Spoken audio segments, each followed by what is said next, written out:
আগামী 12ই ফেব্রুয়ারি এটি শুধু ক্ষমতার পালাবদল নয়, আমরা বলতে চাই এটি পুরনো যেই রাষ্ট্র ব্যবস্থা ছিল, যে স্বৈরাচারী ফ্যাসিস্ট কাঠামো ছিল, সেটিকে চুরমার করে দিয়ে জুলাই আকাঙ্ক্ষার ভিত্তিতে একটি বৈষম্যহীন এবং ইনসাফপূর্ণ নতুন বাংলাদেশ বিনির্মাণের সুযোগ। শিক্ষার্থীদেরকে আহ্বান করতে চাই, বাংলাদেশে যদি আর কোনো ক্ষমতাকে কুক্ষিগত হোক এটা দেখতে না চান আপনারা, তাহলে গণভোটে হা দিন। বিচার বিভাগের স্বাধীনতা যদি দেখতে চান আপনারা গণভোটে হা দিন। আপনারা যদি চান নারীদের সংসদে প্রতিনিধিত্ব, আপনারা গণভোটে হা দিন। আপনারা জুলাই আকাঙ্ক্ষার যদি বাংলাদেশ দেখতে চান তাহলে গণভোটে হা দিন। আমাদের আধিপত্যবাদ বিরোধী লড়াইয়ে শহীদ শরীফ ওসমান হাদির যদি বিচার চান আপনারা গণভোটে হা দিন।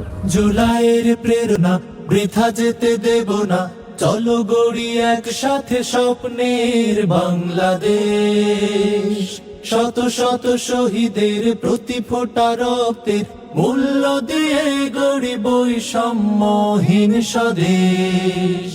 জুলাইয়ের প্রেরণা বৃথা যেতে দেব না, চলো গড়ি একসাথে স্বপ্নের বাংলাদেশ।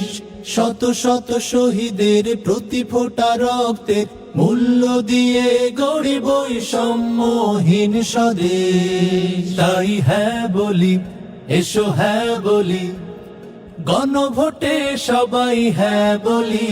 তাই হ্যাঁ বলি, এসো হ্যাঁ বলি, গণভোটে সবাই হ্যাঁ বলি।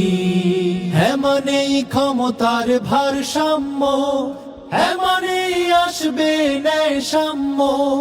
হ্যাঁ মানেই ক্ষমতার ভারসাম্য, হ্যাঁ মানেই আসবে ন্যায় সাম্য।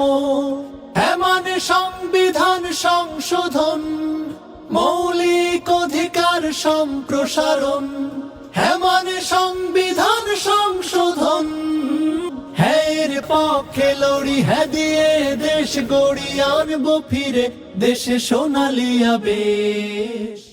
বিনির্মাণে গণভোটে, জুলাই আকাঙ্ক্ষার বাংলাদেশ বিনির্মাণে গণভোটে, রাষ্ট্র কাঠামো সংস্কার নতুন বাংলাদেশ বিনির্মাণে গণভোটে।